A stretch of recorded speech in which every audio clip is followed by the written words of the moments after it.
quería traer aquí y plantear los diferentes modelos que ha habido un poco de gestión sociopolítica de la diversidad. Y quizás lo primero era un poco ver en qué consiste, o cuando hablamos de diversidad en el mundo actual, en un mundo además globalizado en el que estamos viviendo, claro, todos decimos que somos sociedades diversas, ¿no? Es como algo que se dice siempre, somos sociedades diversas, lo cual pues puede parecer una obviedad o simplemente un reconocimiento de lo que hay en la calle, pero también es verdad que esa obviedad deja de ser una obviedad cuando nos sumergimos, digamos, en las dimensiones, si queréis, políticas de esa afirmación, ¿no? Porque hay toda una dimensión política de la afirmación de que somos sociedades diversas, ¿no? Y sobre todo diría que en el mundo occidental es a partir de la década de los 70, de primeros de los 80, cuando de repente empieza a haber un abanico que es amplísimo de agentes, ¿no? Y de sujetos que empiezan a hablar del reconocimiento de su diferencia. Y cuando digo que es amplísimo, esto también es un poco para tratar de abrir el foco que tenemos acerca de la diversidad y sus modelos de gestión. Porque me temo que en nuestra sociedad nos hemos parado a pensar, hemos empezado a hablar de modelos de gestión de la diversidad a raíz de los movimientos migratorios. Pero si ampliamos el foco de lo que es la diversidad y de todos estos agentes que van a reclamar el reconocimiento de su diferencia, pues la cosa se vuelve mucho más amplia, porque estamos hablando de minorías nacionales, de minorías indígenas, de grupos de gays y lesbianas, de los verdes, de minorías religiosas. ¿No? Es un abanico muchísimo más amplio que al final lo que van a reclamar es el respeto y el reconocimiento, pues, de toda una serie de prácticas, de símbolos, de modos de entender la vida, etcétera, que digamos son diferentes a lo que es la cultura de la sociedad mayoritaria, y ellos lo que exigen es el reconocimiento de esa diferencia, pero no exigen, digamos, la clásica tolerancia, si queréis, esa tolerancia de yo te tolero, ¿no? desde mi atalaya casi, sino que lo que van a exigir es el reconocimiento público de la diferencia, y subrayo mucho esa idea de lo público, ¿no? De reconocer públicamente tu diferencia, ¿no? Entonces, esto que comienza sobre todo en la década de los 70, bueno, yo diría o comparto con muchos autores que a día de hoy, pues en cualquier democracia que se adjetive como democracia, son demandas absolutamente legítimas, políticamente contestables, obviamente, pero que son demandas legítimas, pero que son unas demandas, y ahí es donde entramos yo creo que en el meollo de la cuestión, que nos van a obligar a realizar cambios estructurales muchas veces en nuestras propias sociedades, y también cambios de actitudes y de formas de pensar, con lo cual, ¿no? Este reconocimiento público, esta dimensión pública del reconocimiento de la diversidad toca un poco a veces ¿no? Pues la propia estructura de las sociedades, y de ahí que yo creo que haya a veces tanta complicación. Aquí tomo a este autor, a Parekh, que es uno de los grandes estudiosos sobre todo del multiculturalismo, es más de la órbita anglosajona, que para ver cómo se concreta esa diversidad en lo que serían nuestras sociedades actuales, él propone estos tres tipos, que yo creo que es una tipología que clarifica, ¿no? Porque habla de tres tipos de diversidad.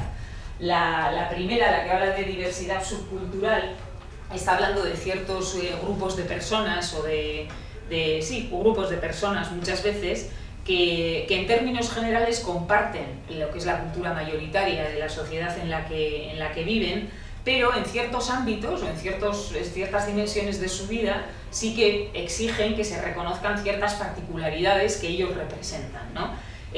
Por ejemplo, gays, por ejemplo, lesbianas, por ejemplo, quienes no reconocen los modos de familia tradicional y quieren que se amplíe o se vuelva más plural el concepto de familia para dar entrada a otros modelos de familia, que es algo que estamos viviendo ahora en nuestra sociedad, ¿no?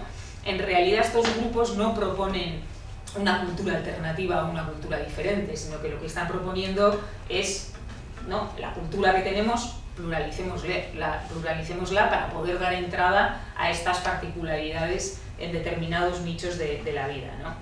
La diversidad de perspectiva quizás es más compleja, porque estos grupos que representan la diversidad de perspectiva mantienen una actitud muy crítica y bastante dura a veces hacia algunos valores o principios de la sociedad dominante que son centrales. Entonces aquí la cosa se vuelve más complicada. Por ejemplo, el feminismo en relación al modelo patriarcal. pues digamos que lo que hace es atacar o poner en solfa o criticar una cuestión que es absolutamente central en el modelo de las sociedades occidentales, o ciertos grupos religiosos, cuando lo que ponen en solfa es el modelo secular de las sociedades occidentales, ¿no? También los ecologistas, de alguna manera, ¿no? están planteando un cambio de modelo económico, etc., ¿no? Entonces aquí esta perspectiva, digamos, que ataca más a lo que serían principios y valores que son muy centrales de la sociedad mayoritaria, ¿no? Es verdad que tampoco no estamos hablando de comunidades culturalmente distintivas, o sea, ya lo sabemos, el feminismo, el ecologismo, etcétera, son cuestiones muy amplias y cuestiones muy diversas, ¿no? Pero sí se pone en tela de juicio a través de las críticas elementos muy centrales de las sociedades mayoritarias. Y la última diversidad que menciona Pare, que es la comunal, que yo creo que es con la que estamos quizás más familiarizados, porque estamos hablando ya de grupos o de comunidades que tienen sistemas de creencias y sistemas de prácticas, digamos, propios. Las situaciones varían muchísimo de sociedad a sociedad, depende de dónde nos movamos en el globo, pero generalmente estamos hablando de comunidades que están establecidas en un territorio, ¿no? desde hace bastante tiempo. Generalmente hablamos de comunidades o minorías indígenas, de minorías nacionales o naciones minorizadas, de comunidades religiosas, etcétera, ¿no? Digamos que hay toda una trayectoria histórica y además hay toda una trayectoria de maneras de relacionarse con la sociedad mayoritaria, ¿no? Generalmente estamos hablando también de peculiaridades históricas, muchas veces de sistemas de creencias propios, muchas veces de una lengua propia, ¿no? Entonces es un poco quizás la diversidad a la que primero asociamos cuando pensamos en estas cuestiones, ¿no? Las situaciones son muy variadas, pero en general lo que define muchas veces la situación de estos grupos es esa larga historia de demandas con la sociedad mayoritaria. Y dependiendo del tipo de demandas que haya habido a la sociedad mayoritaria y la capacidad de respuesta que haya tenido la sociedad mayoritaria hacia la minoría, pues encontramos situaciones de todo tipo a lo largo del globo, ¿no? A veces mejores, a veces peores, ¿no? Pero el carácter de esas relaciones muchas veces es la que nos habla de cómo están, ¿no? Entonces, la tipología de Pare, que es interesante para, yo creo que cuando hablemos de diversidad, salir un poco de diversidad-migración, ¿no? O sea, y decir, bueno, estamos hablando de una cuestión que es mucho más amplia y el foco tiene que agrandarse, ¿no? Ahora, y es verdad además que en muchísimos de los planes y en muchos de los documentos que se van elaborando, siempre se hace énfasis en no vincular exclusivamente la diversidad a la migración, puesto que es algo mucho más amplio. Dicho esto, también diré que no nos podemos, creo que, ir al extremo contrario, es decir, hablar de diversidad en términos tan absolutamente abstractos y generales que cojamos una especie de cajón y metamos todas las diversidades dentro. Digo porque ahora parece que el péndulo ha oscilado y nos hemos ido a esta cuestión, ¿no? O sea, abrimos un cajón y metemos todas las diversidades dentro. ¿Por qué digo esto? Porque aunque no creo que hay que vincular en exclusiva la diversidad a la inmigración, creo que no podemos olvidar nunca que cuando hablamos de la diversidad asociada a la inmigración estamos hablando de personas que no son sujetos de derechos y deberes, que no son ciudadanos. Entonces, en relación a otras diversidades o a las demandas que pueden venir por otras personas o grupos que sí tienen derecho a pedir derechos, ¿no? Como decía Hannah Arendt, estamos hablando de gente que no tiene derecho a pedir derechos. Entonces me da la sensación de que a veces cuando metemos todas las diversidades en el mismo cajón, estamos oscureciendo este hecho, que estamos hablando de personas que están en una situación, pues, de ciudadanía, si queréis, de segunda, de tercera o de lo que sea, ¿no? Porque luego es verdad que dentro del propio mundo migratorio hay situaciones diversas, ¿no? Entonces creo que hay que abrir el foco, pero también es verdad que no perder nunca esa particular situación en términos jurídicos y de ciudadanos que tienen las personas migrantes, ¿no? Los modelos de gestión sociopolítica, y aquí he tomado un cuadro que hizo en su día Carlos Jiménez, ¿no? Que creo que ayuda, ¿no? Exclusión, inclusión. El de exclusión ni lo toco, porque entiendo que no queremos ni nos planteamos esos modelos, ¿no? Pero bueno, segregación, eliminación del otro, que yo creo que no tenemos ejemplos a lo largo de la historia, y hasta cierto punto a día de hoy también tenemos ejemplos de esto. Segregación que puede ser espacial, territorial, que puede ser institucional, y la eliminación del otro, que hemos tenido también casos bastantes, además, a lo largo de la historia, en sus dos modalidades, ¿no? En la eliminación física, si queréis, directa del otro, que sería el genocidio o el etnocidio, cuando digamos que acabas con el modo de vida de una sociedad o de un grupo humano, ¿no? En términos más culturales, si se quiere. Y la inclusión, que aparentemente es donde, ¿no?, nos situamos como sociedad, puede ser aparente o puede ser real. Dentro de la aparente estaría en el asimilacionismo y la idea de fusión cultural o melting pot, que es algo muy gringo, es muy de Estados Unidos, que yo creo que aquí no nos hemos planteado nunca, ¿no?, lo del melting pot.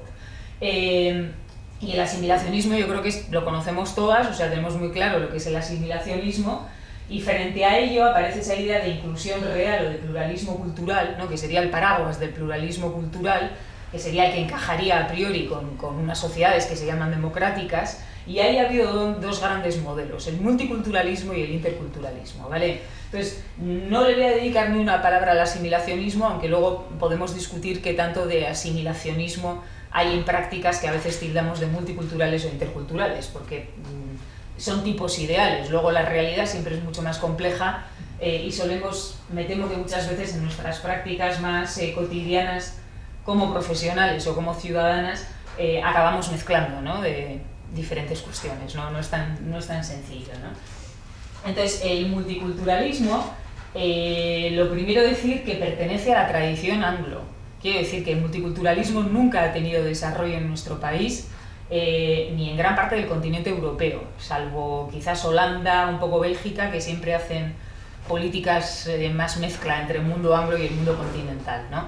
Pero desde luego nuestro país no, hemos mirado mucho más a Francia, históricamente, o sea, es mucho más nuestro modelo, y en ese sentido el multiculturalismo yo creo que no ha tenido despliegue. Hubo un día de bronca en el Parlamento antes del 2000, yo creo, cuando Mikel Azurmendi en el foro de la inmigración de entonces dijo que el multiculturalismo era la gangrena de la sociedad. Se montó el típico debate muy a nuestro estilo, racista de mierda, no se discutió nada, vamos, y la cosa pasó y nos apuntamos rápidamente al interculturalismo, ¿no? No hubo mucho más trayectoria, ¿no? Lo primero del multiculturalismo, que también creo que hay que hacerlo con el interculturalismo, diferenciarlo como hecho, como algo que está en la calle, tú abres la puerta de tu casa y vives en una sociedad multicultural, bueno, a veces también dentro de casa, ¿no? Es un hecho sociológico, es algo que está ahí, y otra cosa es el multiculturalismo como filosofía y como pensamiento político.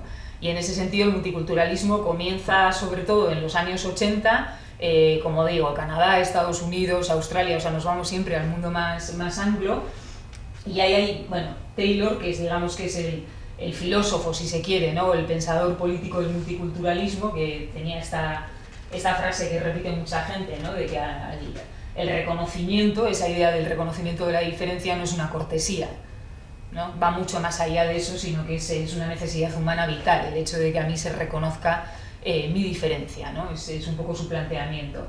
He querido destacar a Kim Lika, aunque no nos metamos ahora a analizar autores, porque quizás es el autor, él es canadiense, quizás es el autor más representativo o conocido del modelo multicultural, y también porque en más de una ocasión el gobierno vasco le ha traído de alguna manera, incluso creo que físicamente vino una vez, ¿no, Xavier? Estuvo aquí.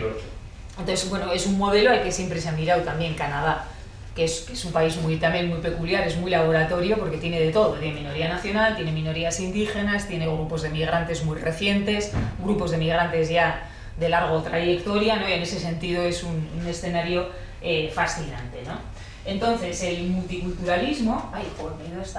¿Qué he hecho? Tiene una serie de principios que yo creo que si los vemos además nos van recordando, quiero decir, luego lo discutimos, pero hay mucho en el interculturalismo del multiculturalismo, a pesar de que haya autores y voces que se empeñan en contraponerlo, yo creo que es un error, me lo decís luego, pero si vemos los principios.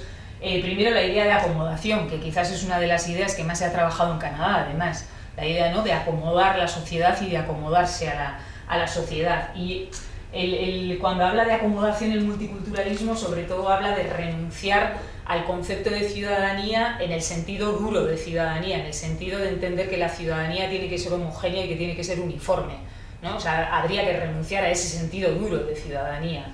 Y sobre todo la acomodación nos llama, sobre todo a los nativos, digamos, o a los autóctonos, pues a abandonar todos los argumentos de propiedad territorial, que son los que generalmente se escuchan muchas veces en los bares o en el autobús, ¿no? este es nuestro país, ellos han llegado después, nosotros estábamos antes, ¿no? Que son siempre argumentos que apelan a la idea de la propiedad territorial, ¿no? En principio es que todos los grupos en ese territorio deberían tener una oportunidad igual de vivir el tipo de vida que su cultura les prescribe, ¿no? Esa es la idea del multiculturalismo.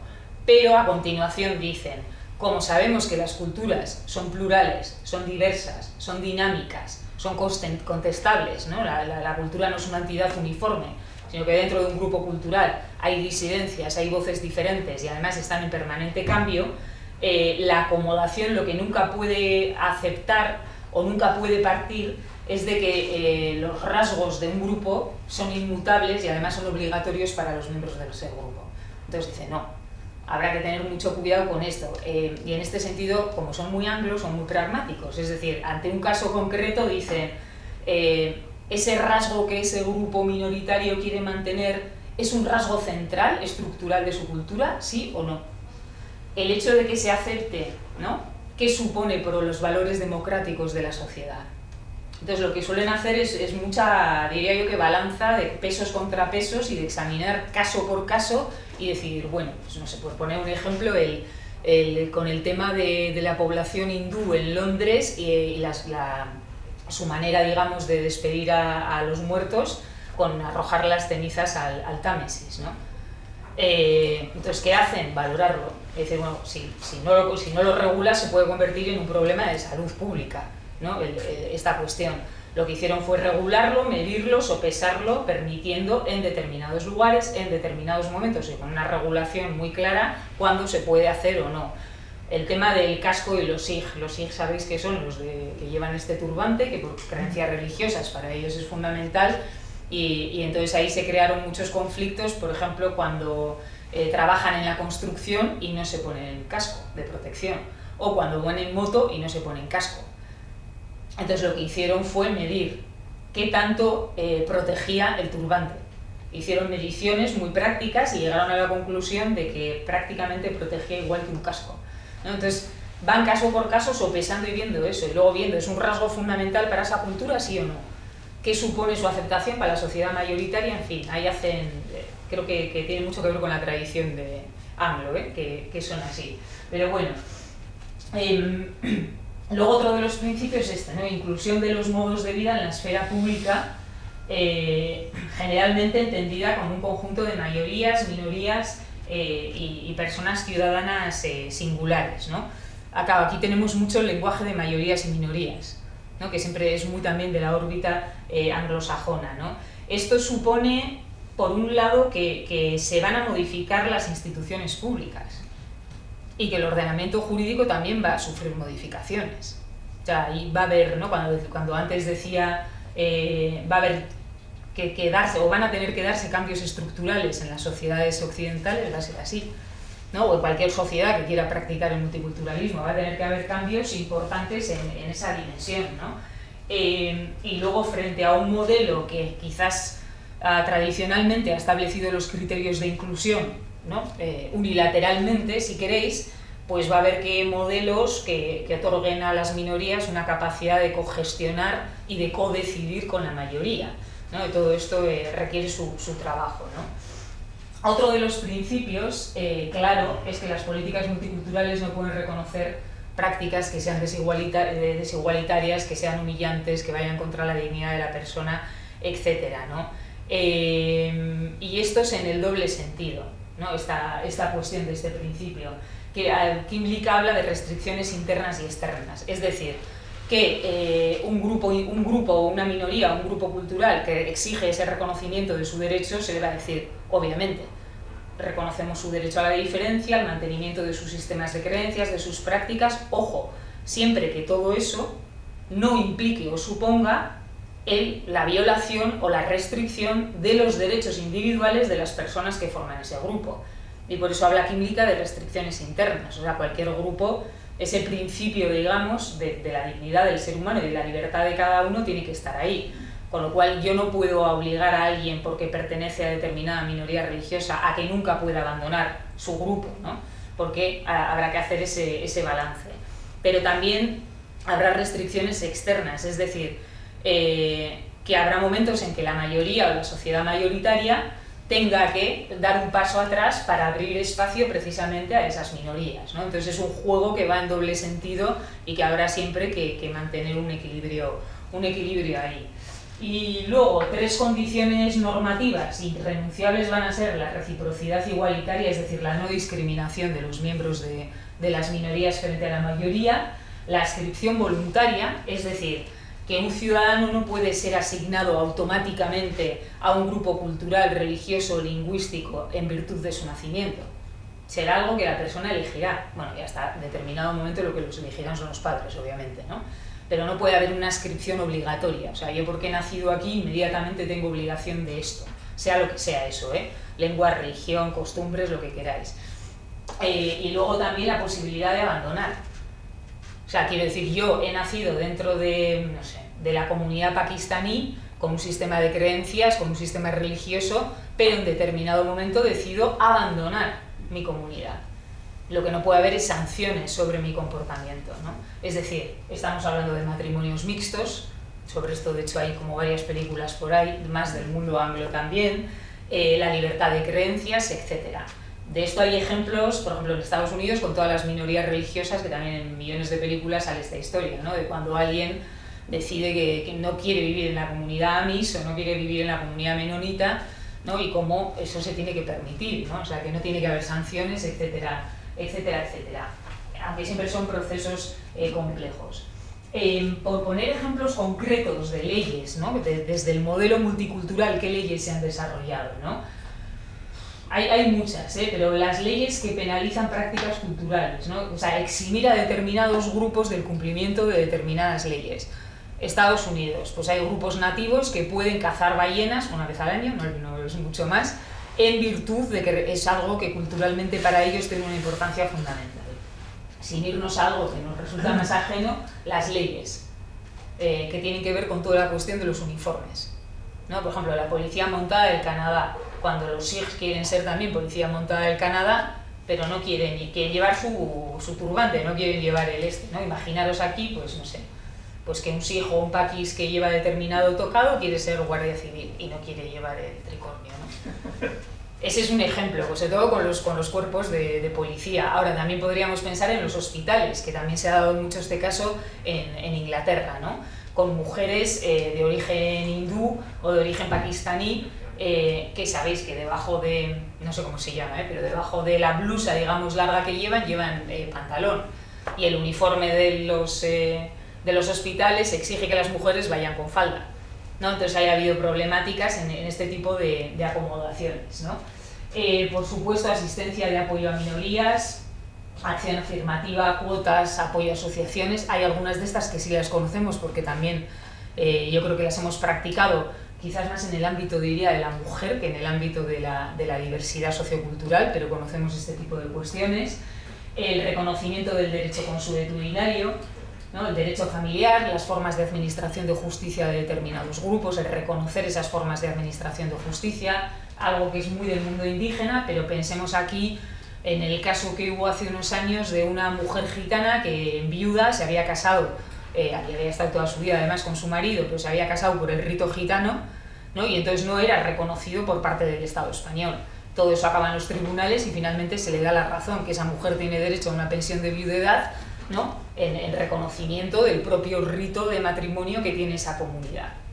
Entonces, toda esta serie de cuestiones están ahí. La representación de minorías en ayuntamientos o en parlamentos, por ejemplo, en muchos lugares vamos, que no hablo de Londres, sino de pueblos o ciudades más pequeñas como Birmingham, como Bradford, en el concejo del ayuntamiento tienen que estar representadas todos los grupos que están viviendo en ese ayuntamiento, ¿no? Quiere decir que si tienes una minoría paquis, una minoría, no tienen que tener una representación dentro del concejo del ayuntamiento.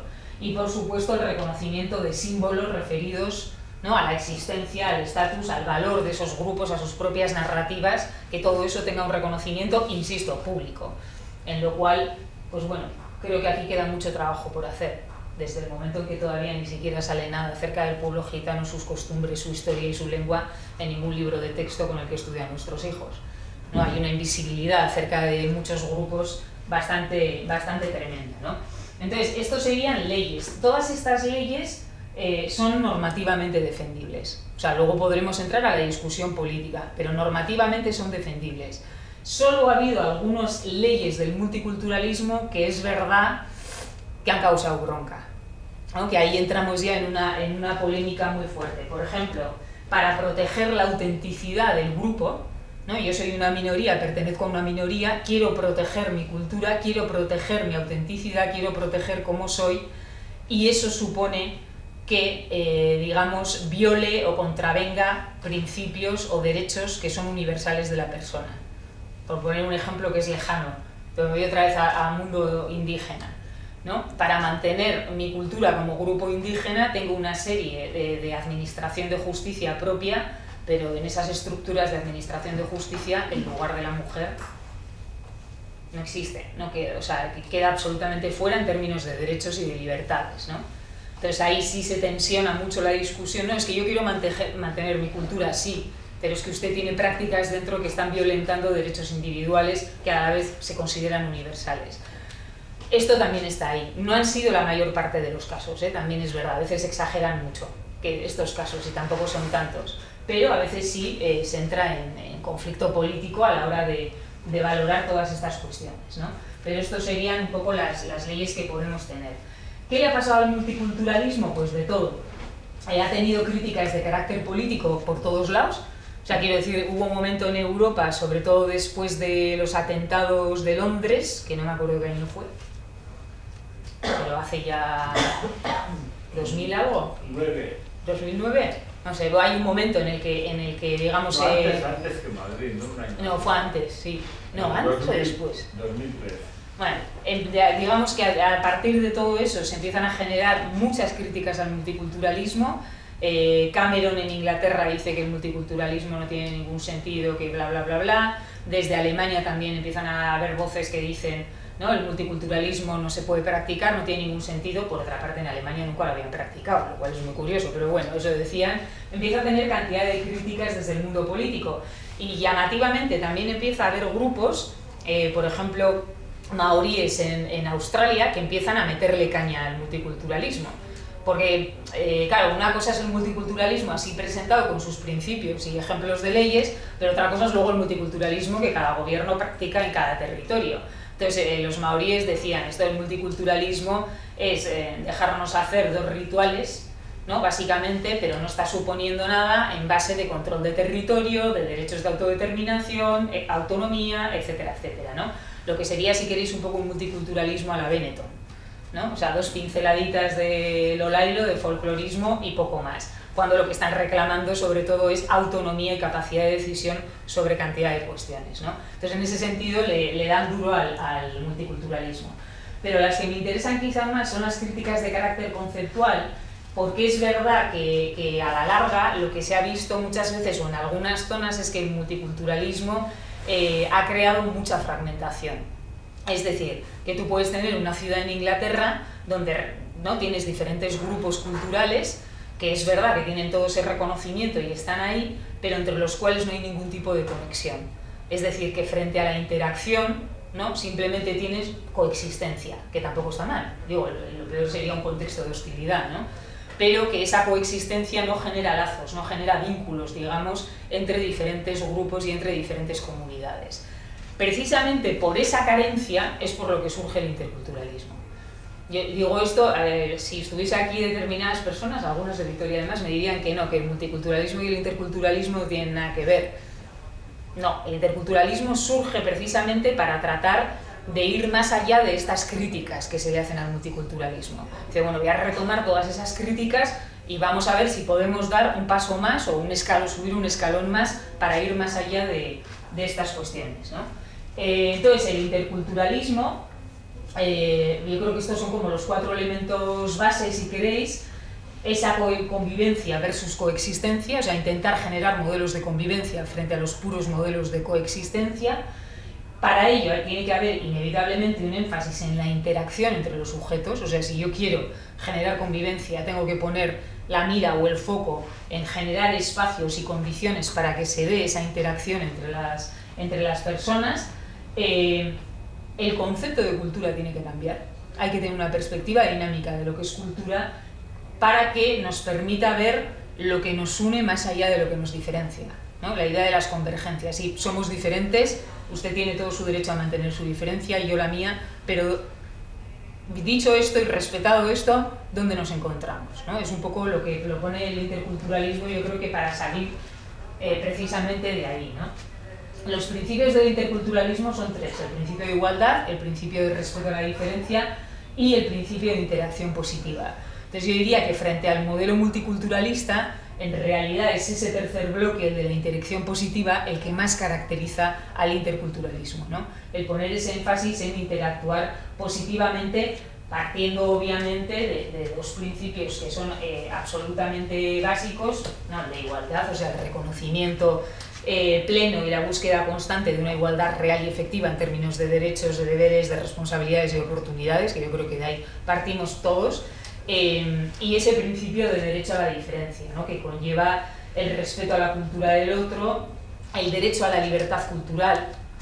Y cuando hablo de derecho a la libertad cultural estoy hablando en términos de expresión, de asociación, de manifestación, ¿no? Todas estas dimensiones de lo público, y luego el eje político del reconocimiento institucional, que es súper importante también, ¿no? Esa parte del reconocimiento institucional público de la diferencia.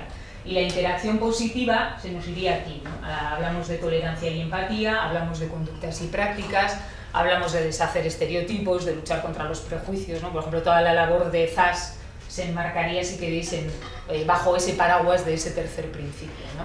Entonces, estos serían un poco los principios del interculturalismo. Ahora bien, con el interculturalismo llevamos ya un tiempo, porque estamos hablando desde finales de los 90, 2000 en adelante. Aquí ya se empieza a hablar de interculturalismo, parece que nos vamos, ¿no? O que decidimos, no sé qué tan conscientemente o no, que ese es nuestro modelo político, ¿no? De gestión de la diversidad cultural, pero es verdad que con el tiempo se han ido viendo tanto límites como potencialidades del interculturalismo. Yo creo que ha servido mucho y que sigue sirviendo mucho que el interculturalismo no es algo que solo se practica en Europa, sino que lo tienes en toda América Latina, con otra realidad. Bueno, porque estamos hablando de realidades donde tienes minorías indígenas, aunque también tremendos movimientos migratorios, y más a día de hoy, y ahí también hay toda una serie de críticas, digo que aunque sean contextos muy diferentes, a modo de espejo muchas veces sirve mirarse en las políticas que se están desarrollando allí. Y los límites, sobre todo del interculturalismo, tienen que ver con lo que muchos autores llaman fundamentalismo cultural. Es decir, coger el concepto de cultura y tomarlo como eje explicativo absolutamente de todo. El otro día leía a un autor que habla de culturalitis, o sea, que sufrimos culturalitis, digamos, en nuestras sociedades, ¿no? Y que hemos decidido que la cultura lo explica todo, cuando yo diría que la cultura explica muy poco, ¿no? Entonces, desde no revisar correctamente el concepto de cultura y tomarlo como algo dado, ¿no? Porque todo el mundo sabe que es cultura hasta que le pides una definición de cultura, entonces ya entramos en problemas, ¿no? ¿Qué límites tiene o por qué hablo de fundamentalismo cultural? Primero porque cuando hablas de cultura generalmente tiene ese efecto de homogeneizar, o sea, dentro de cualquier grupo humano las diversidades son infinitas y no todas pasan por lo cultural, ¿no? Hay diversidades o diferencias que tienen que ver con el pertenecer a un grupo de edad, a uno o a otro, hay diferencias que tienen que ver con la cuestión sexual de identidad sexual, hay muchos ejes de diferenciación y por supuesto el de toda la vida, estatus socioeconómico, o sea, no lo perdamos nunca, ¿no? Entonces, el concepto de cultura que solemos manejar impide ver las diferencias al interior del grupo, ¿no? Y de repente es todo una plasta absolutamente homogénea, ¿no? Que a veces lo llevamos hasta tal punto que hablamos de, por ejemplo, mujer latinoamericana y nos quedamos tan anchas. ¿Qué es mujer latinoamericana? Cuando te dicen mujer europea, yo creo que ahí sí te cuestionas qué te están llamando, pues exactamente igual, ¿no? O cuando decimos, que el otro día hablaba con Xavier con un libro de Antonio Izquierdo, decimos África subsahariana, ¿no? Que tratamos a África como si fuese un país casi. Y Antonio Izquierdo Escribano tiene un momento en que dice: nosotros los subárticos también somos muy diversos dentro de nosotros, ¿no? Un poco para hacer la coña. Grave problema del concepto de cultura tal como lo manejamos, que nunca acabamos de ver cómo todo lo que tiene que ver con la cultura y la diferencia se articula con el poder. cultura y poder van siempre de la mano. Y generalmente la diferencia cultural se ha utilizado a lo largo de la historia, y se sigue utilizando a día de hoy, como legitimadora de la desigualdad. O sea, generalmente primero tú montas los sistemas de desigualdad y luego los legitimas culturalmente. ¿No? Es que como culturalmente son así, ¿no? Pero no son más que maneras de legitimar estructuras que son de desigualdad. El efecto exotizante, ¿no? O sea, cuanto más insisto en la cultura del otro, más exótico lo vuelvo. Esto se ve mucho en los ámbitos escolares, en lo que ha pasado en nuestro país en estos años, ¿no? Cuanto más el profesor o la profesora, con toda su buena voluntad, de eso nunca voy a dudar, se empeñaba en traer la supuesta cultura de ese niño o niña al aula, más exótico lo volvía frente a los ojos de sus compañeros, ¿no? Hasta llegar a darse casos absolutamente locos como familias, esto lo contaba una antropóloga argentina, familias catalanas que el día de, pues siempre se hacía un día de las culturas o estos días que se hacen en las escuelas, familias ecuatorianas que a sus hijos e hijas, para llevarles a ese día a la escuela, les disfrazaban de indígenas. Cuando esas familias ecuatorianas en su país de origen con lo indígena no tienen ninguna relación e incluso tienen una relación, diría que bastante despectiva, ¿no? Y bueno, pues es su historia, digamos. Esto ocurre, con lo cual solo exotizas y folclorizas más al otro, sabiendo que ese niño o niña además a lo mejor ha nacido aquí. Quiero decir que sus backgrounds culturales son muy múltiples, ¿no? No es solo ese. Y luego quizás lo más grave que está ocurriendo, y es que el concepto de cultura lo estamos empezando a utilizar racialmente. Es decir, como el concepto de raza ha tenido el descrédito que tiene, y ya conocemos las políticas que en el XIX y en el siglo XX se han llevado a cabo a partir de toda la ideología racial, hablar de raza es como que queda feo, aunque a veces se le escapa a mucha gente, pero bueno, hay más cuidado con estas cuestiones. Ahora, si yo sustituyo el concepto de raza por el de cultura, fantástico. Primero porque cultura tiene tal grado de abstracción que no sabemos muy bien de qué estamos hablando, ¿no? Entonces, ¿cuál es la operación? Que utilizo la cultura como si fuese una esencia determinante del comportamiento de esa persona, ¿no?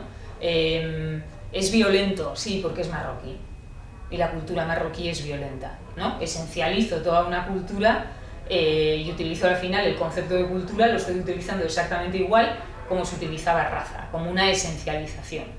El mercado laboral en todo el Mediterráneo, hay estudios que te muestran cómo se ha segmentado con este tipo de argumentos, ¿no? O sea, primero me viene mano de obra marroquí o magrebí, cuando empiezan a organizarse y sobre todo empiezan a ponerse en contacto con sindicatos en términos de derechos, deberes, etc., el discurso es, no, es que son violentos, son agresivos, ¿no? Y ya sabéis cómo es la cultura marroquí, así no se puede trabajar. Se sustituye por mano de obra ecuatoriana. Cuando la mano de obra ecuatoriana empieza a organizarse, lo mismo, no, es que ya sabéis cómo son, el ritmo bananero que tienen, no es que son así, aunque no sabéis muy bien ni dónde está Ecuador. Y entonces lo sustituyen por mano de obra rumana, con los argumentos de algunos empresarios que era, claro, es que los rumanos culturalmente están mucho más cercanos a nosotros. Lo cual te dejaba estupefacto, porque los ecuatorianos, que yo sepa, compartimos un idioma, lo cual es compartir bastante, ¿no? Pero son argumentos de tipo esencialista que hacen eso, ¿no? Yo puedo explicar el comportamiento de alguien por su cultura, lo cual es una absoluta barbaridad, pero de alguna manera es una sustitución del racismo. A veces también se utiliza el concepto etnia, no me voy a meter con él, pero todavía peor, porque si cultura no se sabe definir, etnia ya... Con etnia, además, todavía no sabemos si estamos hablando de algo racial, biológico, genético o no. Ahí ya la confusión es tremenda, ¿no? Entonces hay muchos autores que hablan de racismo cultural en este sentido, de utilizar la cultura para legitimar órdenes de desigualdad.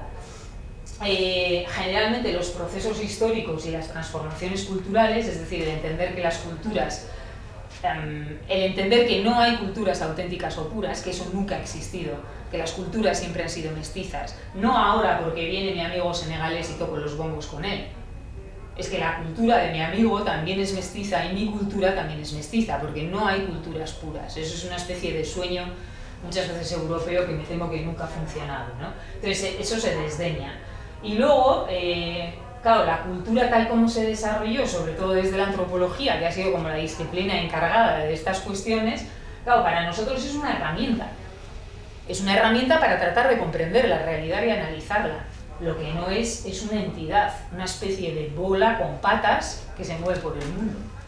La cultura ha acabado siendo eso, o sea, ha pasado de ser una herramienta para analizar a ser algo que existe. Y la gente dice que va a hacer encuentros entre culturas. No hay encuentros entre culturas, hay encuentros entre personas, con bagajes culturales, con prácticas culturales, con lo que queráis muy diferente. Pero no hay, las culturas no dialogan, dialogamos personas, no culturas, ¿no? Y sin embargo está esa idea, es como entender la cultura como si fuesen bolas de billar de diferentes colores, un poco el modelo Benetton, otra vez si queréis, ¿eh? Es un poco ese modelo, en vez de personas que lo que hacen es interactuar desde diferentes lugares y además desde lugares cada vez más complejos, porque cada vez somos sociedades más complejas desde muchos sitios, ¿no? Entonces, bueno, estas son las, a mi modo de parecer y de muchos autores, las grandes limitaciones que tiene el modelo intercultural si no le damos una repensada a todo esto. Potencialidades las tiene. Lo primero, que no hay concepciones culturalmente neutras. O sea, la interculturalidad es una oportunidad de poner en cuestión muchas cuestiones que tenemos, yo creo, muy aprendidas, sobre todo en las sociedades occidentales, ¿no? Que hay muchos aspectos y dimensiones de la vida social que creemos que son neutros culturalmente y no lo son, ¿no? Es un poco hacernos conscientes hasta qué punto nosotros también somos raros, nosotros también somos seres culturales y nosotros también hacemos cosas muy extrañas, que no nos lo parecen, pero que a quien viene de fuera, pues no sé, pues socializar a los niños en los bares. Siempre pongo el mismo ejemplo, pero es que mucha gente latinoamericana me lo ha hecho ver, ¿no? En Euskadi socializáis a los niños en los bares, y es verdad. Y luego os extrañáis de que hagan botellón con 13, bueno, con 13 o con no sé si ya antes, ¿no? Que son prácticas nuestras, son maneras nuestras de socializar, ¿no? Sin entrar a juicio, ¿eh? Son diferentes nada más. Entonces, hay muchas cuestiones, ¿no? Que yo creo que se habían mantenido fuera, si quieres, de una mirada más política y que pueden salir a la luz. En realidad creo que es un fenómeno muy paralelo al del feminismo. O sea, de la misma manera que desde el enfoque y la perspectiva de género han salido a la luz muchas cuestiones que están teñidas de la cuestión de género, en este caso igual, pero de la diversidad sociocultural, ¿no? Y luego también es una lógica, la del interculturalismo, que hace ver que la heterogeneidad es constitutiva de cualquier sociedad. Y esto es volver a la misma idea, ¿no? O sea, siempre hemos sido sociedades diversas, siempre hemos sido sociedades mestizas. Entonces es enfatizar esa idea de la heterogeneidad de cualquier formación social. Y en ese sentido tiene muchas potencialidades este modelo, ¿no? Ahora, ¿cuál es quizás que esta es una pregunta que hacía Carlos Jiménez en el 2003 y que yo creo que sigue estando ahí, ¿no? Porque estamos hablando todo el rato de interacción, estamos hablando de diálogo, estamos hablando de encuentro, pero ¿cómo articulas, ¿no? Ese énfasis en interactuar, ese énfasis en dialogar con el hecho de que yo dialogo desde aquí y el otro está aquí? ¿Por qué? Porque yo soy ciudadana y él no lo es, ¿no? Entonces, ¿cómo articulas un diálogo en situaciones tan fuertes de desigualdad, ¿no? En términos jurídicos, económicos, etcétera, ¿no? Carlos en su día hablaba de esto, de que necesitábamos un marco político y social basado en el desarrollo humano, en una democracia pluralista e incluyente y en una nueva ciudadanía. O sea, al final, lo más importante del modelo intercultural no era la culturalitis que desató, sino más bien poner el eje y el centro como eje vertebrador de todo el modelo, la cuestión de los derechos, los deberes y de la ciudadanía, ¿no? Que yo creo que con el paso del tiempo esto también es como que se ha borrado un poco. En aquel momento, me acuerdo porque se escribió muchísimo y se discutía mucho esta idea de la nueva ciudadanía, ¿no? De que tenemos que tratar de construir un modelo diferente, ¿no? De nueva ciudadanía. He cogido a Javier de Lucas porque escribió mucho al respecto en su momento y bueno, sigue hablando de ello, pero en ese modelo hablábamos sobre todo de que la ciudadanía tenía que, en realidad, volver a su origen y situarse en el tema de la residencia. Es decir, yo soy ciudadano o ciudadana de determinado lugar porque resido en él, porque soy vecino o vecina de ese lugar. No tanto porque tengo una supuesta historia común, lenguaje común, prácticas comunes, etcétera, etcétera. No. Tiene que ver con el hecho de residir, tiene que ver con el hecho de ser vecino o vecina. Claro, esta es una propuesta de modelo de nueva ciudadanía que en gran medida supone separar la ciudadanía de la nacionalidad. O sea, el eje de los derechos y deberes y el hecho de residir y ser vecino o vecina en un lugar de todos los componentes históricos, lingüísticos, culturales, identitarios, etc. algo que pone muy en quiebra, o diría yo, el modelo de Estado-Nación europeo, ¿eh? O sea, quiero decir que esto es un largo recorrido. Se hicieron intentos en su día, hubo un momento en que el Consejo de Europa propuso que se crease una especie de ciudadanía europea precisamente para poder meter bajo ese paraguas a toda la gente que estaba sin categoría de ciudadano en Europa en ese momento. Pero por supuesto todos los Estados miembros le dijeron que te vi, os podéis imaginar, ¿no? Sin embargo, yo creo que este sigue siendo uno de los ejes fundamentales, el eje de los derechos y deberes del modelo intercultural.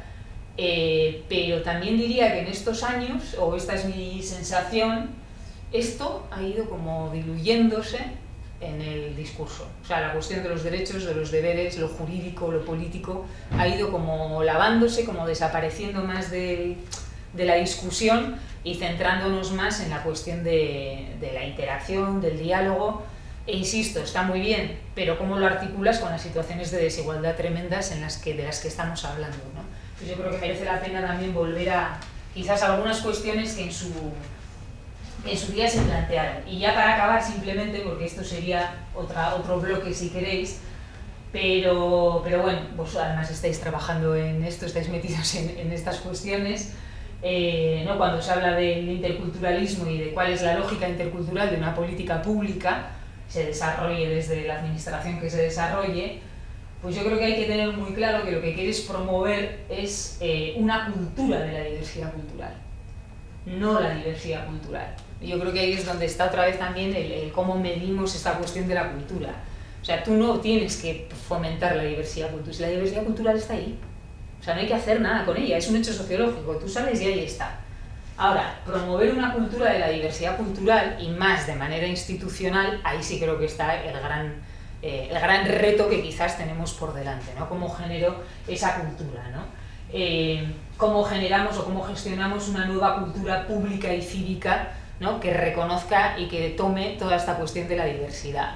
Y ahí es donde creo que tenemos el reto desde las políticas públicas de cómo hacer esta cuestión.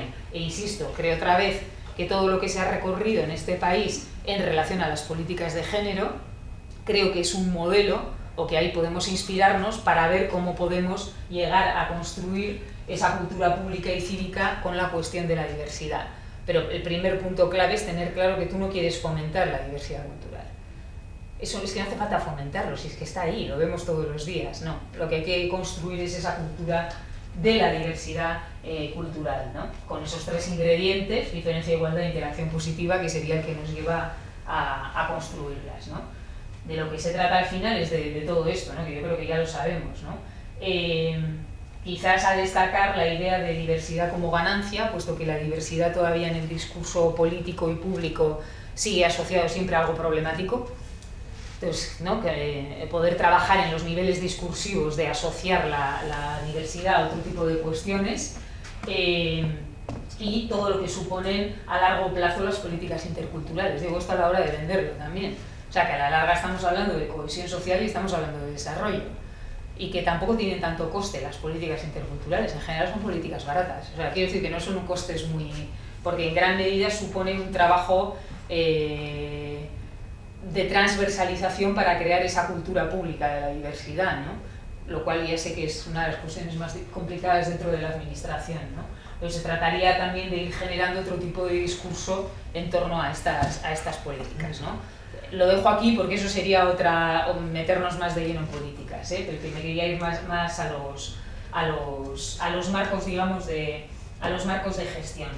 Y con esto entraría la discusión.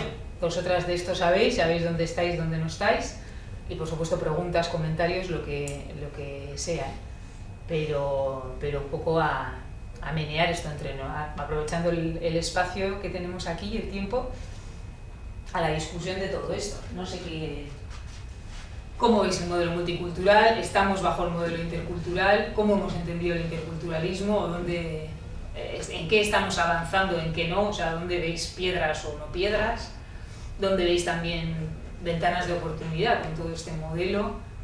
No sé si se tiene muy claro que el modelo es el interculturalismo, ¿no? Creo que sí, desde los planes que se han ido elaborando, pero no sé cómo lo veis luego a la hora de aterrizar.